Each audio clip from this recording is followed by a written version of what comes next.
he's like, doom, doom, doom. He built ancient Rome. I said, I've got to stop dying and things. You put Johnny's suit on. What was your first reaction? I've got to do some sit-ups.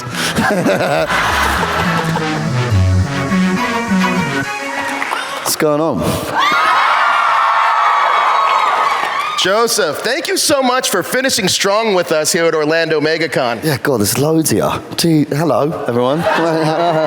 Working on Stranger Things meant diving into the iconic 1980s atmosphere with a mix of nostalgia and horror. It did.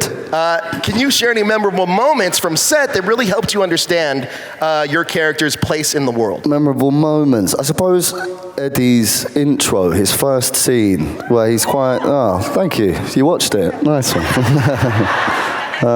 Where he is quite loudly declaring who he is in quite an arrogant way. I think that was quite a revealing thing as to quite a misunderstood young man, I suppose. Yeah, I guess that moment. Your character, while short-lived, had a huge impact on the fans and the world of Stranger Things. What's one thing you think Eddie did that won everyone over? Oh God, I don't know. That's a question for them, right? I suppose sacrifice is pretty brave, isn't it? Where he looks after Dustin, puts his life on the line. That's pretty heroic. Yeah. You learned to play the guitar for Eddie's epic Master of Puppets scene. Do you still play, and what's your go-to song now? And what was it like getting to play Metallica, which is iconic? I do still play now, and it was great fun playing that tune. It's hard.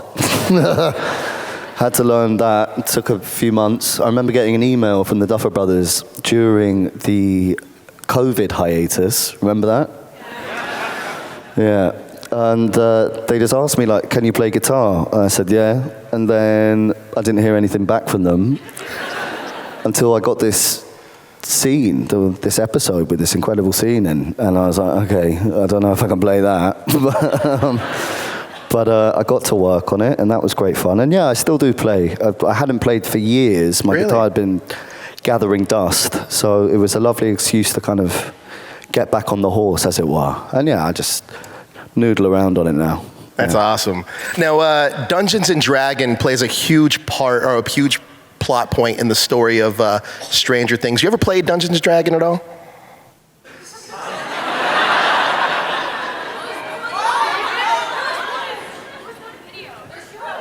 Once. Yeah, once. Yeah. Let's talk about A Quiet Place real quick. We good for that?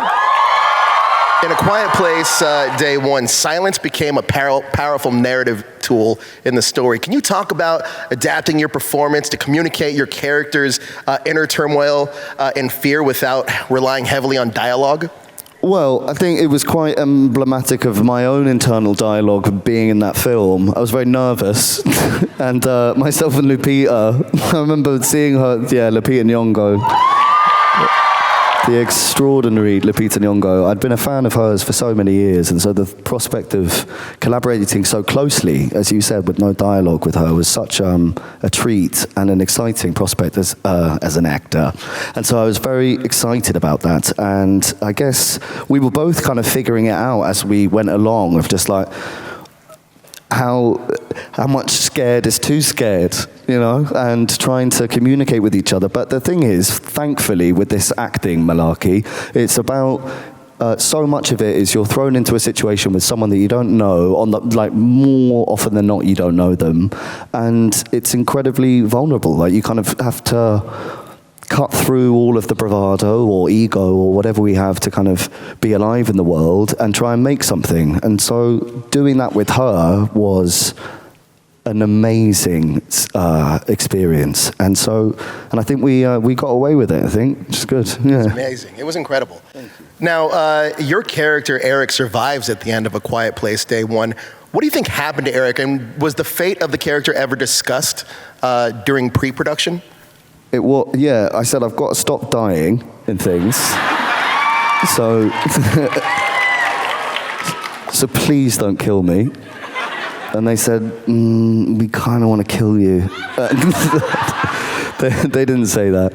No, it's left very much unanswered. And I think, who knows? Maybe we'll find out. We know. Actually leads me to my next question. A Quiet Place 3 is in the works. At least we hear rumors about it. Day 2. Day 2. Would you want to return to that world? I loved that world, yeah. I was so grateful for John letting me come on board and collaborating with the brilliant Michael Sinofsky. That was amazing. I think he did such a brilliant job taking on the mantle of that franchise and doing something very interesting with it. And not to say that the previous 2 films weren't very interesting and brilliant, but you had to follow that up with something. Right. And I think that there was so much of his sensitivity and his writing is just so, in the few words that we do say, there is such weight in it. So, yeah, who knows what will happen. Yeah. This past summer, you were in Gladiator II. Incredible. Incredible. And Ridley Scott came back to direct, and he's a legend. Can you talk about working with Ridley? Working with Ridley is an experience. He is, as you say, a legend. To make one masterpiece in this game, pretty amazing.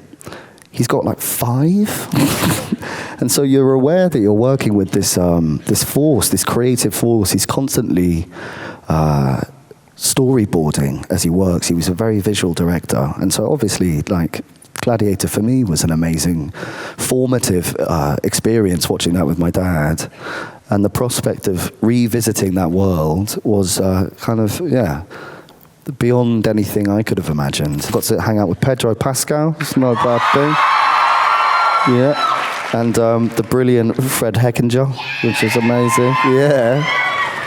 So it was truly one of those experiences that felt like this isn't going to happen again in any hurry. It felt like old Hollywood. All the sets were built there in front of you, and it was like I made sure to get my family out there just to witness it, you know. And then within that, to see Ridley marshal all of these enormous moving pieces was still, I think, like, I mean, I've had some pretty amazing experiences, I can't lie, but that one was it's going to be hard to top that. Yeah. You know, I was fortunate enough to do the junket for Gladiator II, and I spoke to Denzel Washington, and he said that walking on those sets felt like stepping in a time machine because everything was real and practical. Can you talk about those sets that you got to witness?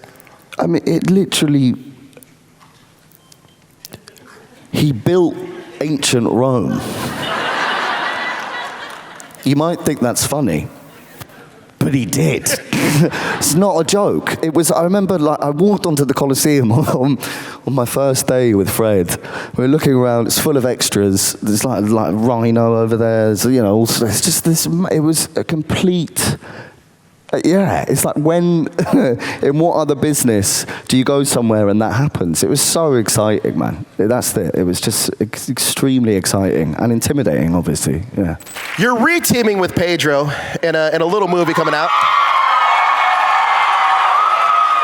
You talk to me about going from adversary to brother-in-law and just the working relationship you two have cultivated over the course of the time. Oh, flame on, yeah.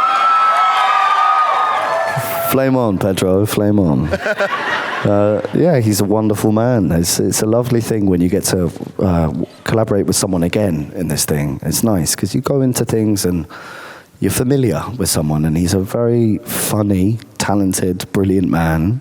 We had a great time making that film, and the one before. So it's, and yeah, we've got, well, I was going to reveal a spoiler there.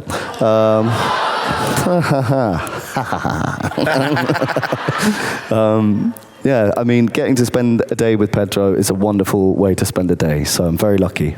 Incredible. The trailer for the Fantastic, or not the trailer, but the teaser for the Fantastic Four dropped on Tuesday. Listen, I'm not going to get you in trouble and ask anything that's going to get you in trouble, but I do want to ask, what are you excited for fans to explore with this version of the Fantastic Four?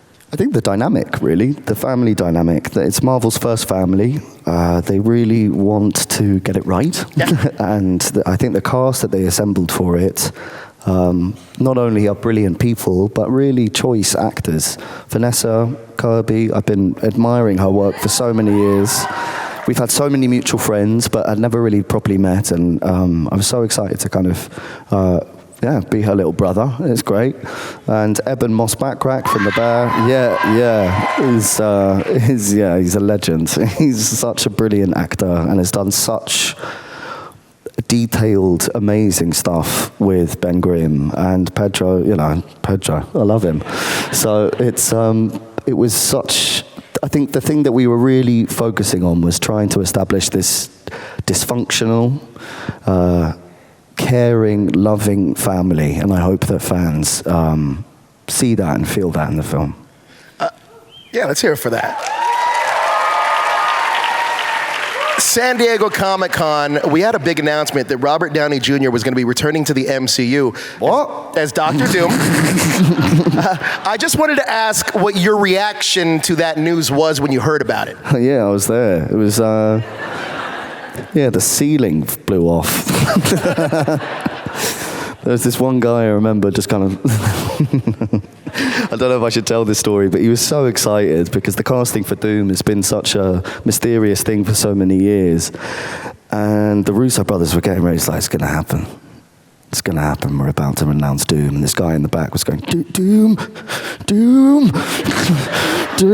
It's going to happen. We're about to show Doom. He's like, Doom, Doom, Doom, Doom. And then all these masks come out. He walks to the front of the thing, and the mask came off. Bear in mind, there was 3,000 people in that audience. I could hear his voice going, Doom, Doom. And it was like, I was so... The thing is, it's just the love for that franchise is so felt. And so, I mean, he was incredible as Iron Man. And what he's going to do with this, I have no doubt, will be equally as brilliant. There's a rumor about you being cast in the new Beatles movie. I'm not going to ask if you're in the movie, but what I am going to ask is, who is your favorite Beatle? My favorite, also, I don't know what you're talking about. So, I like all of the Beatles the same.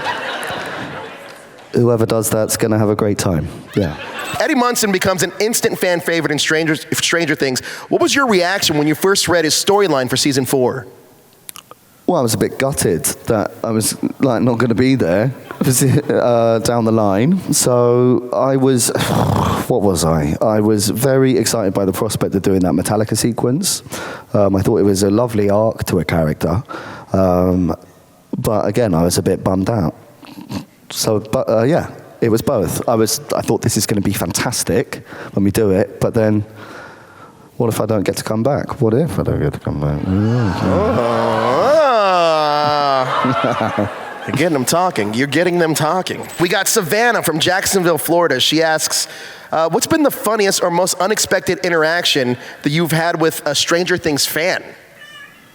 The tattoos I still find incredible. I love the fact that they're so creative, and I mean, people are walking around with that the whole time, and so the fact that people resonated with a character like Eddie, that they want to carry him around is meaningful. That's amazing. Do you still get starstruck when you come to these things?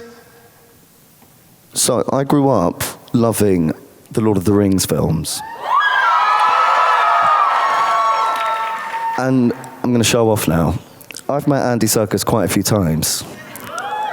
I cannot believe how nice he is to me when I see him. And like how kind he is. I mean, it's not like he's nice to everyone, but just I should shake him. I'm talking about, oh yeah, okay, yeah, oh life's good, yeah, like Gollum, that's Gollum. So I still get starstruck when I see him, definitely. Going back to the Fantastic Four real quick, we obviously saw the teaser, we saw the promo art way back when for your guys' costumes.